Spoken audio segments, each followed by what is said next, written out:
Hey, where are you right now? I've been sleeping at home.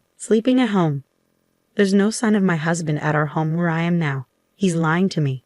Let's go back to when I was pregnant with our first child. My name is Ashley. I was finally expecting our first child in our second year of marriage. Just 1 month to go until my due date. I'm 9 months pregnant.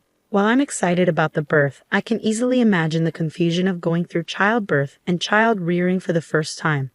I had planned to go back to my parents' house this weekend to have them help me out for a while.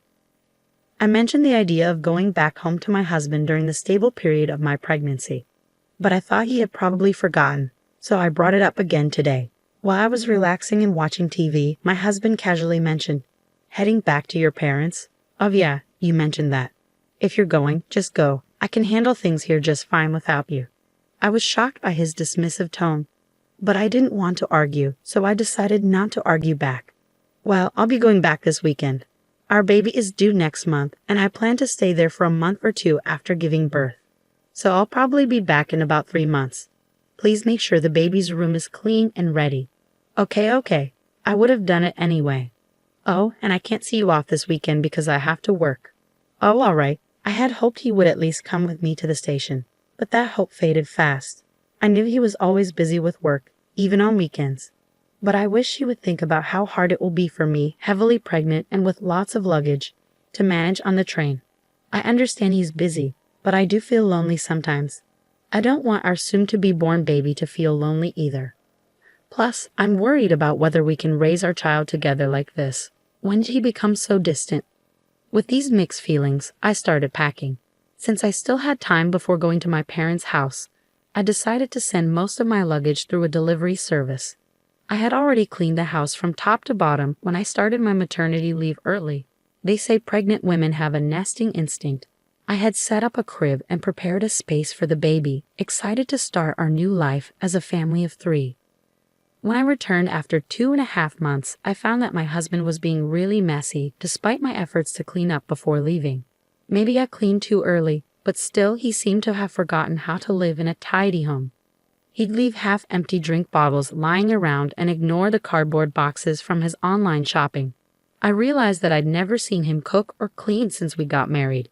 Even though I kept trying to tidy up, things only got messier, and I started worrying about the state of the house while I was away. But with the baby coming soon, I had to focus on preparing for childbirth. The weekend came quickly, and I went to my parents' home. Meanwhile, my husband didn't even see me off to work. While I relaxed at my parents' place, I stayed in touch with him through emails every day and called him about every 3 days. But gradually, he started ignoring my calls more often. When I managed to get through to him, I noticed he'd been avoiding my calls lately. I asked, "You've been hard to reach lately. Are you busy?" But his answers were vague, like sort of or not really. Then I asked him nervously, "You're not cheating on me, are you?" I've heard some men do that when their wives are pregnant. He sounded annoyed and denied it, saying, "No, why would I do that?" It's frustrating to be accused. Feeling uneasy, I quickly apologized. Having these worries while carrying our precious baby wasn't good for my mental health. I needed to trust my husband, I decided. A few weeks later, I started having labor pains. As I prepared to go to the hospital, I called my husband. I felt embarrassed to show how much pain I was in, but I really wanted him there when our baby was born. I thought surely he'd be touched by the birth of our child. I'm in labor. It usually takes about half a day for the first baby to arrive, so if you leave now, you should make it in time. I really want you here when the baby is born. You can even cut the umbilical cord. When I asked him to come, my husband sighed in annoyance. "What? You want me to come by train right now?" "Sorry, I'm tired too, I can't. I have work tomorrow." I was shocked. "Are you still talking about work at a time like this? Our baby is being born. Isn't our child more important than work?" He snapped back, "Stop it. My job can't be replaced. This is a once-in-a-lifetime moment, I know. But my work is crucial. If I don't do it, it won't get done. Can't you understand? I have to go. I'm busy." And he hung up. I tried to convince him, but he wouldn't listen. As I sobbed through the pain of labor, I wondered why he was so indifferent to our child's birth. From the moment I found out I was pregnant, my child became my priority. But as a father, he seemed so distant, so I faced childbirth alone. The pain lasted a whole day, and the next day, a beautiful baby boy was born. The baby was so tiny, adorable, and dearly loved. After leaving the hospital, my parents doted on him, teaching me all sorts of things about taking care of him. Within a month, I had gotten pretty good at giving him baths. My parents worried about me, though. "Are you sure you're okay with your husband? We can't help but worry about you when we leave." But not wanting to trouble them, I reassured them, saying, "I think I'll manage somehow. My health is improving faster than I thought. I might go back home next week," I told them. "Really, don't overdo it. Let us know if anything happens," they replied. People often say that recovering from childbirth is like recovering from a car accident, but thanks to hormones, I was in good spirits and my body was healing well. I was also getting the hang of taking care of the baby, so I decided to go back home a bit earlier than planned.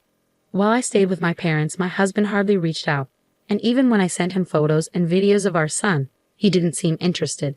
I figured maybe the feeling of being a parent really kicks in when you're actively involved in raising the baby, and perhaps he wouldn't feel like a father until he spent time with our son.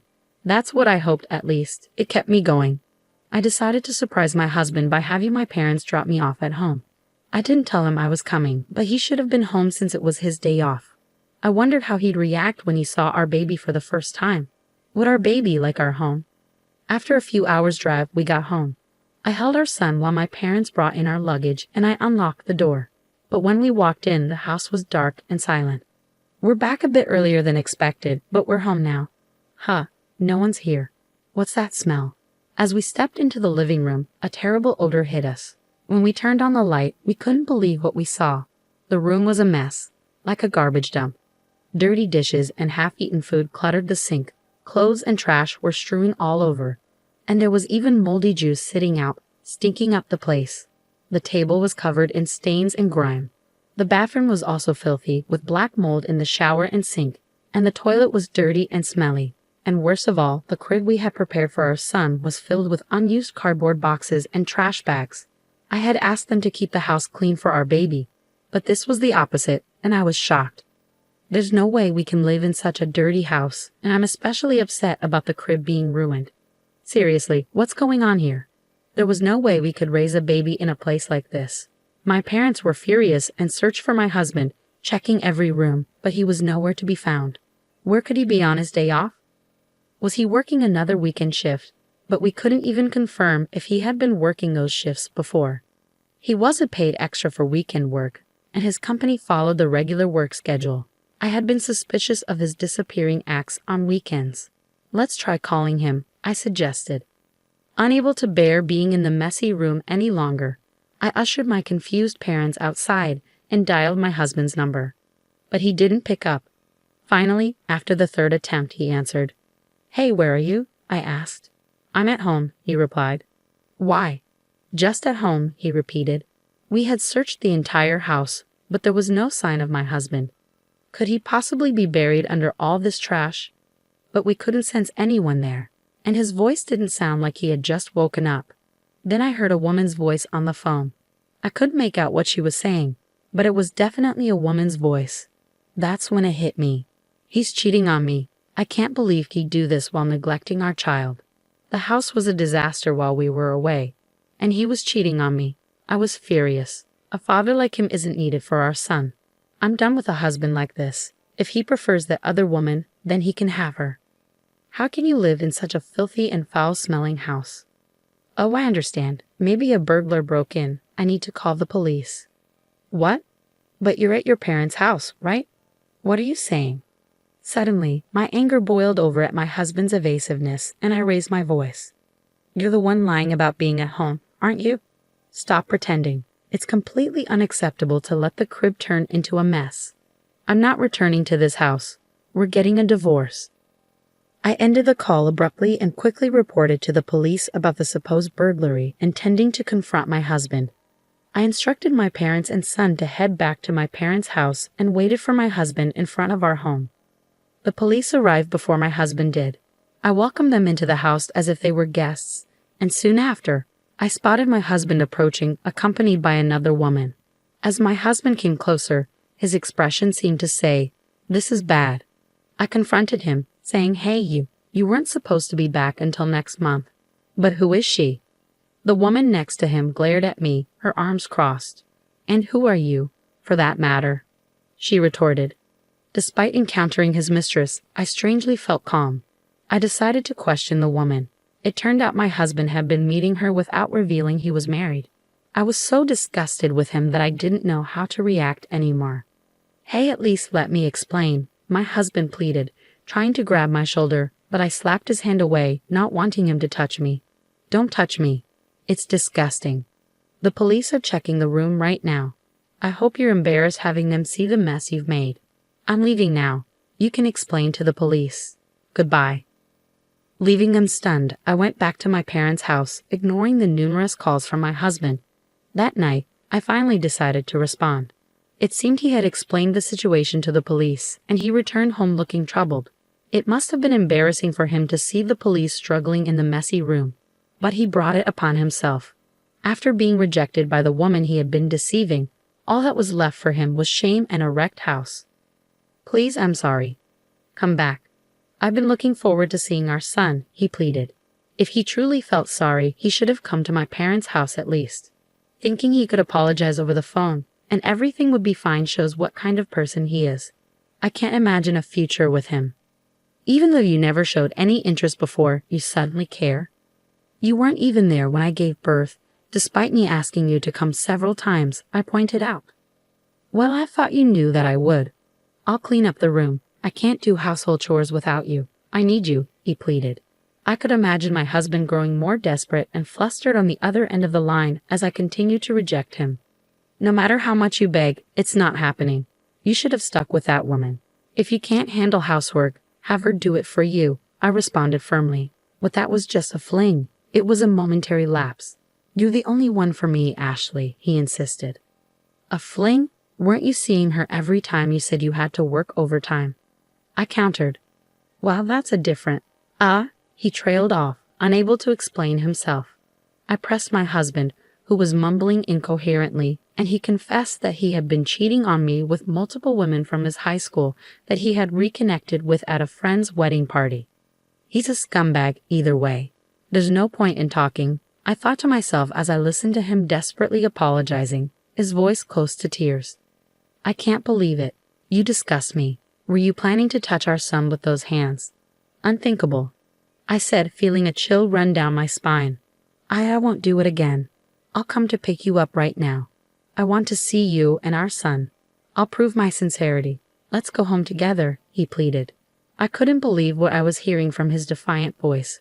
What was he thinking at this point? I can't trust you. There's nothing more to talk about. I'll raise our son on my own, I declared firmly. Ashley, please forgive. He began, but I hung up before I could hear the rest of his words. The sound of the call ending echoed emptily in my ear, and that marked the end of our short marital life. Half a year has passed since then, and I've decided to start working, relying on my parents for support.